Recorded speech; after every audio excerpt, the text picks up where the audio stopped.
The morning rush. Am I right? Getting everyone ready and out the door, it's a marathon. And sometimes it's the smallest thing, like just getting your kid to wash their face, that turns into the biggest battle. Well, we're gonna dive right into that because today we're gonna turn that daily struggle into a simple, totally stress-free win. You know the scene. The bathroom looks like a total splash zone, you're frustrated, and your child looks like they'd rather be literally anywhere else. Sound familiar? If this is your bathroom every morning, I promise you are not alone. But what if I told you there's a way to completely flip this script?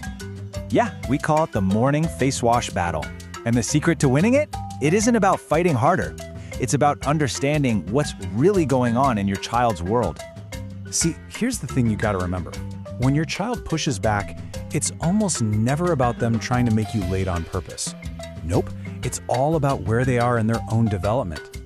So we've got to shift our whole mindset here from seeing a problem to seeing a kid who's just, trying to figure things out.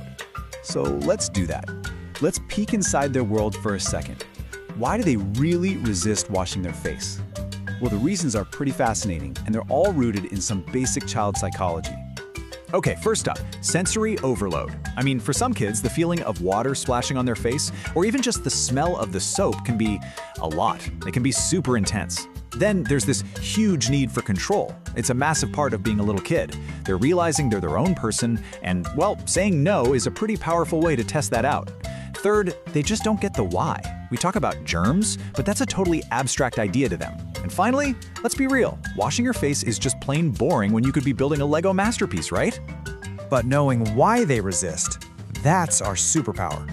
So now, let's fill up our habit-building toolkit with 4 really powerful strategies you can literally start using tomorrow morning. All right, strategy number 1. This is a brilliant little trick that teachers and therapists use all the time, and it works wonders. It's called backward chaining.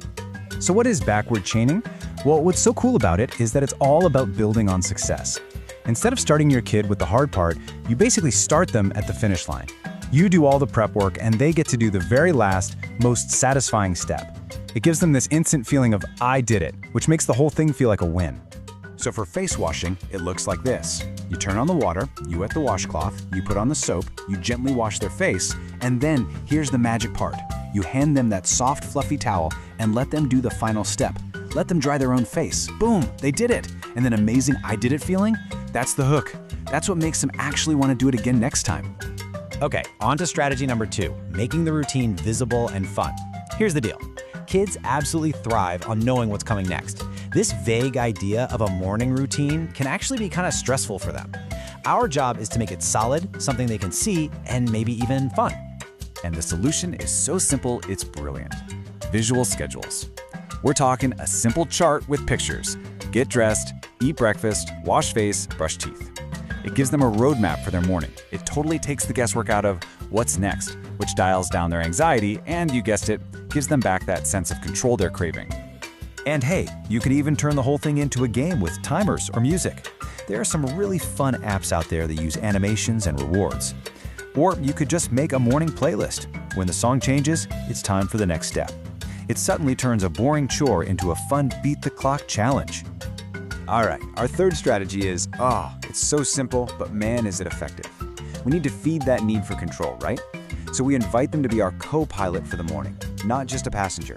And we do that by giving them simple, controlled choices.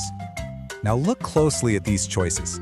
We're not asking, do you want to wash your face? No way, that part isn't up for debate.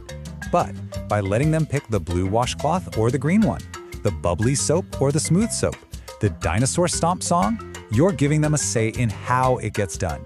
You're telling them your opinion matters, and that is so empowering for a little person. It makes them way more likely to jump on board. And for our final strategy, it's all about reinforcing the good stuff. We're basically helping to wire their brain for success. See, habits are built on positive feedback. So every time they do the thing, we want to finish it off with a big burst of positivity. Just look at the difference. Yelling, hurry up, we're late. That just creates stress. But a high five and a great job drying your face, that's gold. Specific praise like, wow, you got the soap so bubbly, makes them feel seen and successful. And you know what? A simple sticker chart can be a total game changer, a huge motivator for getting through the whole routine. Okay, so we've got our strategies. Now let's talk about what not to do. we're going to sidestep some setbacks by going over 3 really common mistakes that are, thankfully, super easy to fix. First off, the water temperature. Always test it. What feels fine to you might feel way too hot or cold for them. Lukewarm is the way to go. Second, don't use your adult face wash on them. It can be full of fragrances and stuff that's way too harsh. Just grab a mild, soap-free cleanser made for kids.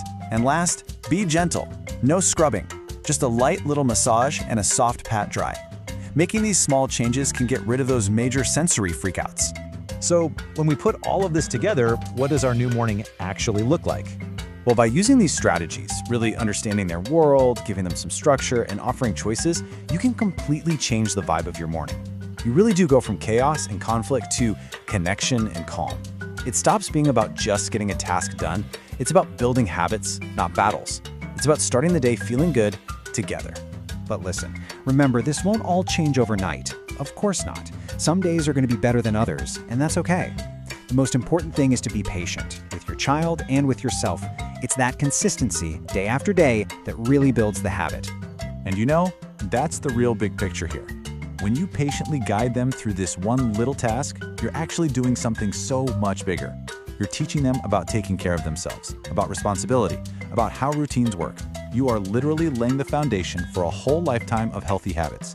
And that, right there, that is an incredible gift to give them. If you found this video helpful, please like, share, and subscribe. Comment your thoughts and tell us what topic you want next.